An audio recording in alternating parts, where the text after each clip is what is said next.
Halo Sobis, balik lagi di podcast Indibis Jawa Barat. Nah, kalau misalnya kita berbicara tentang makanan kuliner di Bandung, itu yang pasti ada dan banyak jumlahnya itu pasti rumah makan Padang. Nah, tapi kalau misalnya kita bicara lagi tentang masakan Padang atau masakan rumah makan Padang dalam kemasan, mungkin tidak atau mungkin belum banyak ya di Bandung. Nah, ini maka dari itu di sini tim Indibis Jawa Barat pengen tahu nih, kok bisa pada akhirnya memilih untuk ada masakan Padang dalam kemasan ini. Langsung ada ahlinya yang sudah jago nih, ada Bu Nenden. Halo Ibu. Halo, Assalamualaikum warahmatullahi wabarakatuh. Baik, luar biasa baik. Gimana Ibu kesibukannya? Apa aja nih kesibukan kalau boleh tahu Bu? Ya, lumayan padat ya. Padat ya. Apalagi akhir-akhir ini ya banyak. Mengurusin kemasan-kemasan ini ya salah satunya. Ya, banyak juga isi pelatihan dan lain sebagainya. Oke, mantap. Nah, mungkin Ibu sebelum kita berbicara lebih jauh, mungkin bisa diperkenalkan Bu Nenden ini siapa dan Restu Mande ini apa Bu? Silakan Ibu. Baik, terima kasih Kang Gilang. Jadi kalau misalnya saya namanya Nenden Rospiani, asli Bandung, Pituin Bandung. Cuman saya kebetulan punya suami orang Padang. Nah, kebetulan jadi sekarang suami sudah meninggal 4 tahun lalu ya. Jadi dulunya kita mulai usaha itu 2004 dan awalnya rumah makan Padang skala kecil dan kemudian dengan ukuran 4x2 meter di Cimahi di kios, kemudian pindah ke Katamso yang sekarang ini sudah 20 tahun berarti ya. Jadi rumah makan Padang. Dan kita mulai dari nol usahanya bersama suami, dari kita belanja sendiri dan lain sebagainya. Kemudian akhirnya ternyata bahwa kita memakai Restu Mande karena kita melihat bahwa Restu Mande itu artinya restu ibu. Jadi artinya kita minta barokah dari kedua ibu kita waktu itu gitu kan. Ternyata pas di perjalanan banyak orang yang banyak orang yang mau Restu Mande itu dibawa bepergian karena rasanya yang otentik, enak, beda dari yang lain. Jadi dari situ kita membuat satu terobosan, membuat rendang dalam bentuk kemasan. Gitu kan, seperti itu. Awalnya rendang aja. Rendang aja ya. Oke, berarti pas ketika buka memang rumah makan Padang itu di awal dari rendang itu yang dalam kemasan atau? Jadi rumah makan 2004 bikin rendang kemasan 6 tahun kemudian 2010-2011 ya. Nah, tapi aku pengen tahu dulu nih Bu, latar belakang ketika Ibu memulai, kita mulai nih buka resto rumah makan Padang. Nah, sebenarnya seberapa sulit sih Bu, misalnya dari bumbu-bumbunya, misalnya berapa lama sampai pada akhirnya Ibu bisa mencapai, ini nih rasanya harusnya seperti ini. Seberapa lama tuh Bu prosesnya Bu? Jadi waktu pas kita pertama buka rumah makan Padang di Cimahi dengan kios kecil itu, kita awalnya coba-coba ya. Coba-cobanya di pasar, waktu itu tes pasar. Dan kemudian waktu itu suami sebenarnya orang Padang tapi sebenarnya dia tidak pandai masak. Jadi waktu pas kita trial coba dapat resep dari almarhum pamannya waktu itu. Jadi kita coba, kita tes, kita sesuaikan dengan rasa yang diinginkan oleh customer. Kita dapat satu resep yang sudah sesuai gitu kan. Jadi itu lumayan waktunya sekitar kurang lebih dari perjalanan itu untuk menentukan rasa yang sekarang itu kurang lebih 2 tahun juga ya. Adjust rempah-rempah. Sebenarnya kalau misalnya dibilang rumah makan Padang itu beda dengan masakan Padang lainnya itu dari rempah-rempah yang dibuat. Jadi rempah-rempahnya sesuai komposisinya dan apakah banyak apa tidak. Jadi dari rempah-rempah itu. Karena kita buat rempah-rempah sendiri itu ada 16 macam rempah-rempah selain bumbu dasar. Kalau dibilang bumbu dasar ya, bumbu dasar tuh kayak bawang merah, bawang putih. Nah, rempah-rempah ini yang katanya kita tuh sering dijajah sama Eropa itu dari rempah-rempah itu. Nah, memang membuat rasa jadi enak gitu kan dari bahan baku. Bahasanya umami ya Bu ya? Bijaksana ya. Nah, jadi tadi pada akhirnya 6 tahun kemudian muncullah kemasan yang rendang ini ya Bu ya, salah satunya. Salah satunya. Nah, selain ini apa yang dilakukan Ibu pada akhirnya bisa memperluas pasarnya? Jadi selain Ibu membuat dalam kemasan ini Bu, hal apa aja? Ya sebenarnya sih awal kita buat rendang kan tadi katanya yang orang pengen pergi bepergian. Salah satunya adalah pergi umroh dengan bawa rendang aman karena katanya makanan di sana sulit untuk di-adjust dengan lidah kita. Ya akhirnya ternyata pas kita share ke masyarakat, orang masih pada belum tahu waktu itu ya. Karena ini rendang dengan bahan pengawet yang seperti apa, terus rasanya bagaimana, masih orang ragu. Kemudian kita kan zaman udah mulai masuk ke digital marketing ya, kayak kita sosialisasi lewat Facebook, Twitter, dan kita juga punya teman-teman waktu itu blogger yang bikin tentang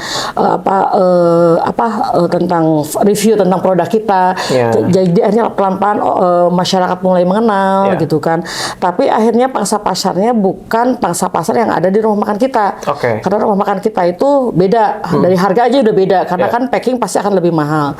Orang yang di rumah makan pasti akan punya rasa yang fresh kan. Jadi akhirnya kita bikin website, bikin penjualannya lewat reseller dan sebagainya. Itu perlu proses juga ya. Yang jadi titik balik adalah waktu pas kita masuk ke marketplace. Marketplace kan kita langsung buat gitu adjust, dan orang juga karena dengan kebetulan umur simpannya lama ya, 8 sampai 12 bulan di suhu ruang, jadi bisa menjangkau ke seluruh Indonesia. Lebih luas ya, lebih luas ya. Terus akhirnya orang banyak permintaan tuh, bisa nggak dibuatkan rendang ayam, bisa nggak dibuatkan rendang jengkol, bisa nggak dibuatkan rendang tuna, ikan, kemudian bisa nggak bikin dendeng balado. Jadi sesuai dengan itu di permintaan-permintaan itu akhirnya kita buatkan, yang akhirnya kita banyak sharing. Jadi sekarang bukan hanya rendang dalam bentuk kemasan, tetapi masakan Padang dalam kemasan. Nah ternyata pas proses mau kita dibawa ke luar negeri, si daging nggak boleh masuk nih, karena kendalanya adalah katanya daging Indonesia tidak sesuai dengan sertifikat yang di sana. Akhirnya kita buatkan bumbu, jadi ada bumbu juga, jadi ada selain dalam rendang masakan Padang dalam kemasan, tapi juga bumbu Padang dalam kemasan serinya ada gitu. Jadi tidak hanya makannya, bahkan bahan ada dasarnya ada ya. Dasarnya, sesuai dengan yang rasanya sama dengan yang di rumah makan kita. Nah, bicara tentang bahan dasar nih, momen apa atau Ibu melihat peluang apa nih pada akhirnya, nih kita buat ini aja deh, kita coba buat dalam kemasan. Nah, dalam apa Ibu melihat peluang seperti apa tuh ketika membuat ini? Sebenarnya itu semua dilihat dari kebutuhan customer ya. Betul. Jadi kayak misalnya contoh bumbu ini dibuat berdasarkan misalnya orang-orang yang tinggal di luar negeri, terutama diaspora, dia butuh rendang yang otentik. Karena dia ngerasa kalau misalnya bawa bumbu ke sana itu hanya masakan Indonesia biasa, tidak otentik. Jadi kita buatkan sesuai dengan rasa yang kita punya yang di rumah makan, ya. Terus memang harganya agak berbeda dengan yang masakan Indonesia pada umumnya. Tapi rasa yang didapat adalah dia akan ngerasa bahwa ini adalah masakan Padang dari Indonesia yang dibawa ke tempatnya mereka. Jadi kebanyakan pengalaman saya adalah seperti itu. Dan juga akhirnya kemudian di marketplace dan lain sebagainya kita jual juga, orang rasa bahwa ini adalah dia senang bahwa masakannya sama dengan yang dijual di rumah makan. Jadi jadi mereka mencari kesamaan rasa ya, Bu ya. Kesamaan rasa ya. Karena memang orang kalau misalkan pergi kemana terus nemu masakan Padang yang biasa dia mungkin makan pas rasanya beda. Nah, mereka erik sini ya ke Rustumande. Nah, ini kita ngomongin Rustumande, Bu. Yang saya tahu memang Rustumande kan ada di Katamso, ada yang di Jatinangor. Karena teman saya sering nih untuk ngarahin ke sana nih, rekomendasi ke sana. Nah, apakah kedepannya mungkin dari toko yang lebih banyak atau mungkin franchise, Ibu apakah ada rencana seperti itu? Jadi tadi yang rumah makan kan ada di Katamso, ada di Jatinangor. Terus kalau central kitchen-nya ada di Cibiru. Jadi tempat produksi yang kemasan itu, jadi si Cibiru itu support di kemasan juga bumbu-bumbu yang akan dikirim ke Jatinangor dan Katamso.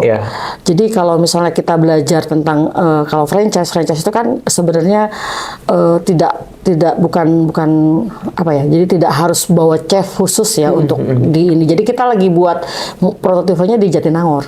Oke. Jatinangor tuh kurang lebih sekarang Oktober ini 2 tahun. Kita mau prototipenya kita ini untuk franchise ini seperti ini nih. Desain lokasinya, desain tempatnya, cara penyajiannya dan lain sebagainya. Karena versinya di Jatinangor adalah versi rumah makan yang agak kekinian ya. Karena di Jatinangor juga tempatnya kan buat anak muda ya.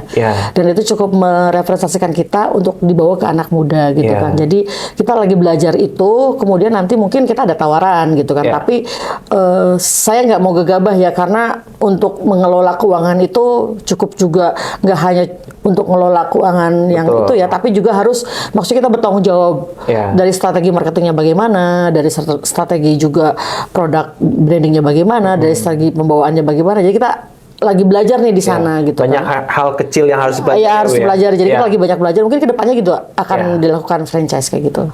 Oke. Berarti tadi yang Jatinangor memang dibuat seharusnya karena memang mungkin dekat kampus ya Bu ya. Dekat mahasiswa juga ya. Itu.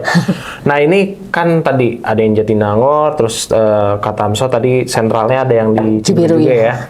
Terus sekarang muncullah yang kemasannya. Nah ini kan berarti banyak proses nih Bu yang dikerjakan nih oleh Ibu dan tim. Nah ini pembagiannya seperti apa Bu? Apakah mungkin dari mulanya sudah ditentukan, oh ini untuk bumbunya gramnya segini atau pembagiannya seperti apa Bu? Karena ini sudah banyak nih. Ya, jadi kalau misalnya awal kita dulu kan sama almarhum itu kenapa dulu awalnya sebelum kita punya kemasan itu kan dia itu kayak dulu pernah ngajarin orang untuk ngajarin masak. Jadi kan waktu pas perusahaan besar kan nggak mungkin juga kita harus turun langsung. Suami saya ngajarin langsung dengan berbagi bumbu gitu kan.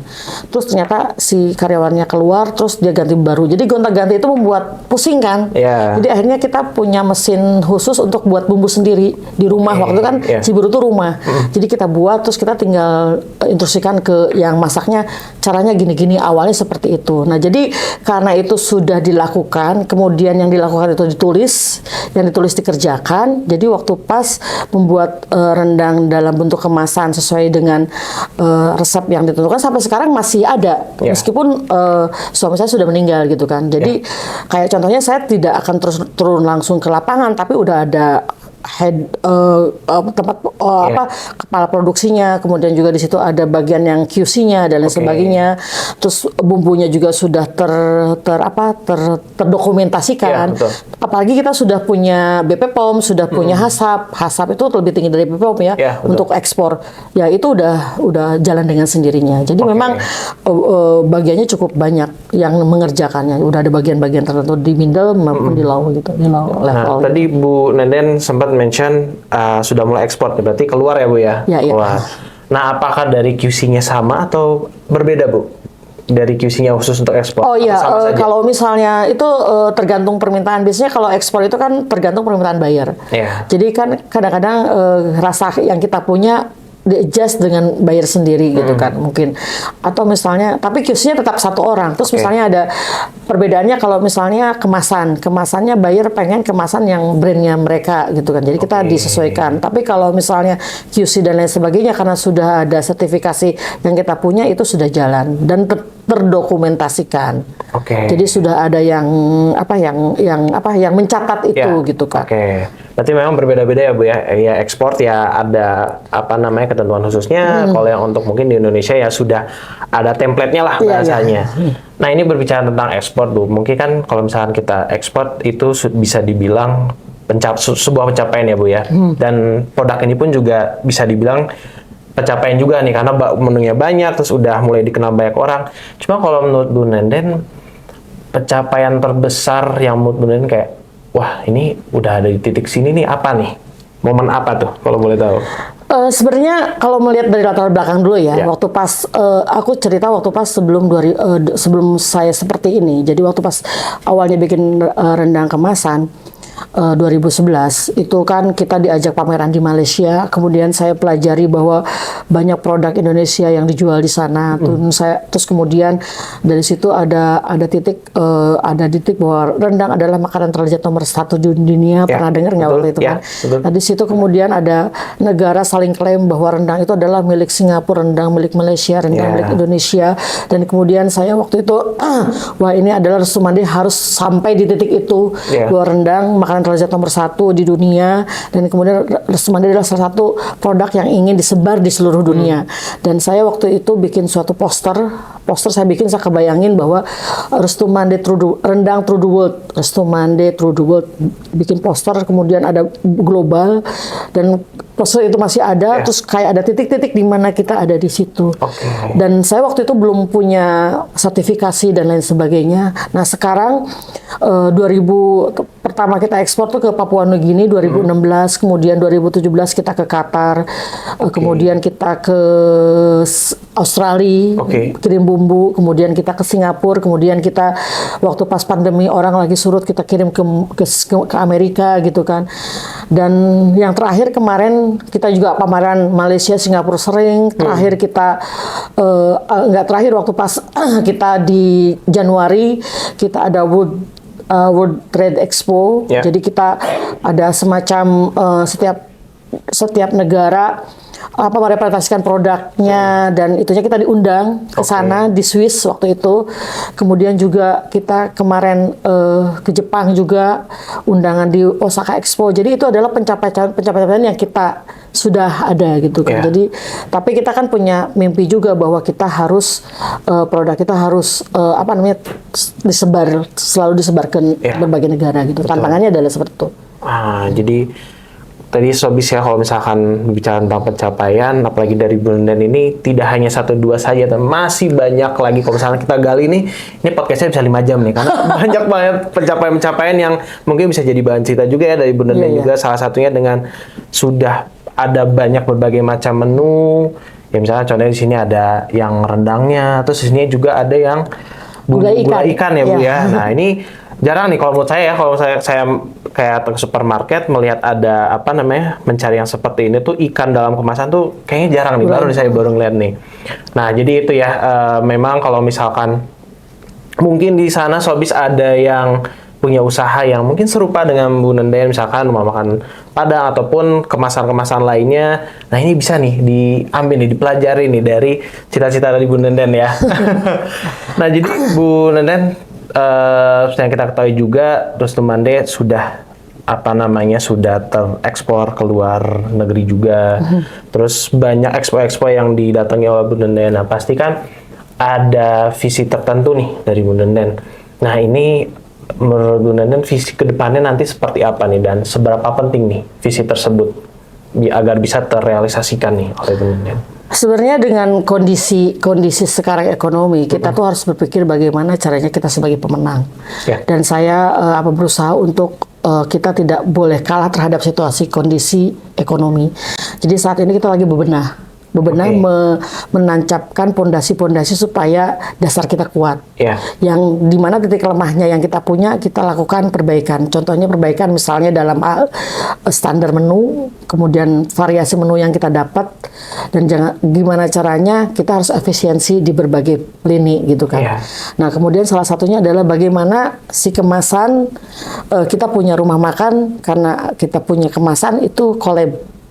Yang dulu mungkin waktu pas rumah makan tidak diterima si kemasan karena harganya mahal. Kemudian si kemasan tidak terima karena rumah makan kita kok kan beda ya kok. Tapi sekarang udah balance ya. Bagaimana caranya dua yang berbeda ini kita satukan dan kita bisa ada di berbagai kota misalnya gitu. Nah, ini adalah visi kita. Kedepannya bagaimana caranya dengan adanya, karena beda ya Mas. Kalau misalnya si kemasan ini kan kita harus invest besar, kita simpen dulu produknya kemudian kita jual. Beda dengan yang rumah makan ini, kita punya cash flow yang sangat fleksibel. Jadi kalau misalnya belanja malam, pagi dimasak, sore udah dapat ininya. Jadi kan itu yang berbeda. Nah ini bagaimana si kemasan ini berkembang disupport oleh si rumah makannya. Jadi visi kita udah ada 3 tahun ke depan kita punya cabang di mana, 5 tahun ke depan, 10 tahun ke depan. Tapi kita hari ini lagi buatkan fondasinya dari 2 ini supaya lebih kuat. Termasuk juga sertifikasi yang harus kita punya. Karena itu juga merupakan biaya yang lumayan juga gitu kan. Betul. Jadi ada sih visinya, kita mau bahwa minimal kita ada punya beberapa cabang di Jawa Barat dulu deh, jangan dulu keluar gitu kan. Karena memang rumah makan Padang banyak di mana-mana, tapi yang maksudnya berbeda dari yang lain, kita harus tonjolkan itu. Seperti itu. Jadi tidak hanya menjual makanan langsung, tapi mempromosikan kemasan-kemasan ini ya Bu ya. Nah ini Bu, mungkin kalau misalkan kita berbicara tentang kuliner ataupun ya bisnis makanan, lagi di Bandung, Jawa Barat tuh banyak banget ya Bu ya. Mungkin Ibu ada pesan nih buat para perintis yang mungkin pengen coba nih buat kemasan juga, pengen juga nih ada franchise mungkin seperti tadi yang Bu Nenden ceritakan, pengen juga bisa ekspor. Nah, pesannya seperti apa Bu kalau boleh? Jadi sebenarnya gini ya, keinginan itu kan harus berdasarkan dengan fashion ya. Kalau saya dulu meskipun saya tidak bisa masak, tapi mungkin saya fashionnya makan gitu kan, dan itu juga di develop dengan kemampuan dan keinginan kita. Jadi harus latar belakangnya adalah dasarnya bahwa kita maunya kemana sampai kemana. Jadi kalau misalnya kita maunya apa kemana, itu kan jadi mimpi kan. Mimpi itu kan nggak bisa langsung jadi, dan kita harus lakukan step by step. Jadi step by step ini yang harus kita lakukan, kemudian kita beresin. Kalau misalnya nggak achieve tuh mundur lagi ke belakang.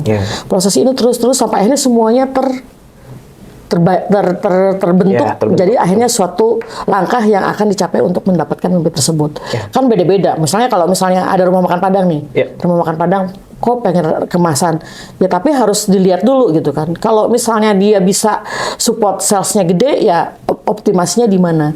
Tapi kalau saya sendiri adalah saya maunya jadi pembeda. Jadi kalau misalnya contohnya ya, apa yang rumah makan lain lakukan, saya tidak akan lakukan.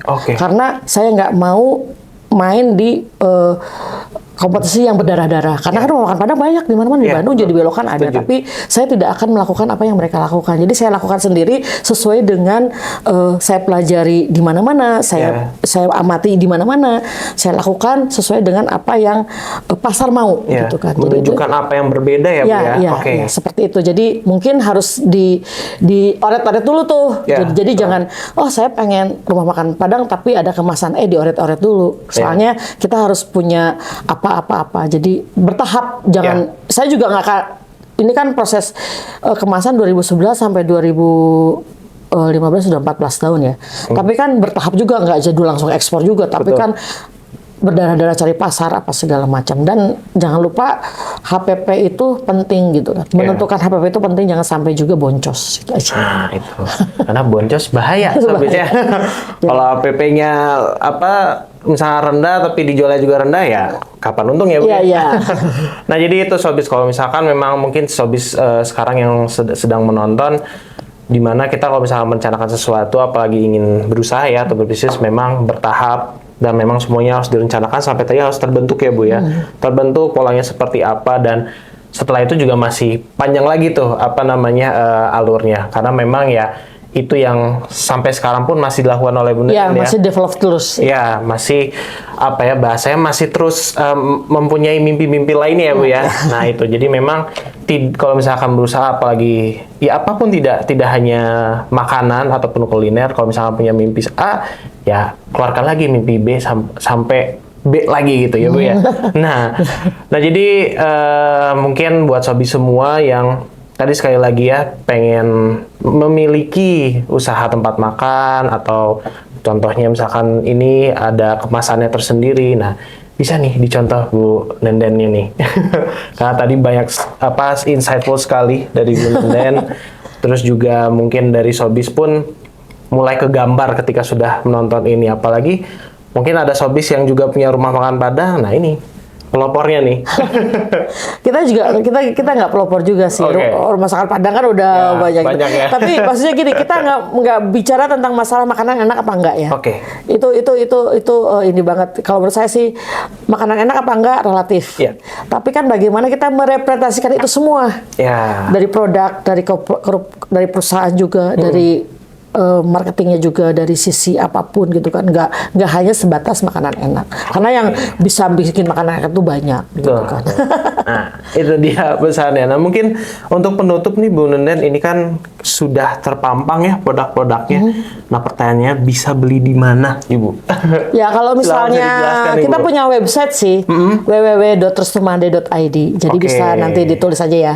Nah, kita nanti Ada bisa di bawah sini ya? nanti di situ ada nomor handphone yang bisa ada WA-nya, terus kemudian ada marketplace-nya. Jadi banyak Oke. di situ dan banyak informasi mengenai Restumande, apapun kegiatan-kegiatan Restumande ada di website itu. Silakan berkunjung saja. Kurang lebih seperti ini. Ini yang dendeng balado. Ya, dendeng balado. Kemasan. Tinggal dibuka, tinggal diangkat. Berarti ya Bu ya? Iya. Diangetin bisa, langsung makan juga bisa. Oh, ready to eat nih. Ready to eat. nih. Ya, kita juga punya ini Mas, kita punya nasi kotak. Oke. Nasi kotak seluruh Bandung ya, Bandung area dan sekitarnya. Ya. Jadi Bandung, Jatinangor ya, Tanjung Sari, terus ke ke Soreang, Ciwidey, terus Padalarang, Oke. cakupannya Cimahi juga. Kita terima pesan nasi kotak, barangkali ada yang mau pesen, Ya. silakan. Betul. Nanti hubungin aja di website-nya. Website ya. Oh, mungkin di marketplace ada Ibu? Mungkin Kalau nasi kotak nggak ada lah, karena marketplace mah maksudnya kan buat yang kemasannya. kayak kemasan. Oke. Kalau misalnya itu di Shopee itu Restumande Official Oke. Store, dan di TikTok Tokopedia restumande.id. Oke. Nasi ada di Shopee Booth. Oke. Ya, di Shopee Booth. Siap. Restumande. Ya. Nah, berarti kalau misalnya di TikTok bisa dilihatin secara detail ya Kak ya? Iya. Karena ada live ya katanya. Nah, jadi itu mungkin ya Sobis, Bu Nenden, aku mewakili tim Indibis Jabar Iya. ucapkan terima kasih banyak Sama-sama. nih sudah memberikan materi yang penuh daging ini. Nah, mungkin kami juga dari tim Indibis Jabar juga sekali lagi terima kasih banyak karena ini juga menjadi ini juga nih yang kita tunggu-tunggu juga nih sebenarnya nih Restumande nih. Biar bisa kita ajak ngobrol di sini. Sekali lagi terima kasih Ibu. Ya, sama-sama. Sudah menyempatkan waktunya. Ya. Sukses terus dan semoga ada menu-menu baru ya Bu ya nanti mungkin Insya Allah. depannya. Siap Bu. Nah, jadi itu dia Sobis podcast di Bis Jawa Barat kali ini. Kita sudah ngobrol-ngobrol banyak dengan Bu Nenden selaku bisa dibilang owner ya Bu ya, owner dan founder dari Restumande ini. Kalau misalkan penasaran saya seperti apa ya, tadi tinggal ke Katamso atau ke daerah Jatinangor, atau kalau misalkan pengen yang beli kemasannya nyoba satu-satu, ini ada nih, atau tadi di website Restumande ya Bu ya, Restumande.id. atau di marketplace Restumande Official. Nah, itu dia Sobis podcast kita kali ini, dan sampai ketemu di podcast berikutnya. Dadah.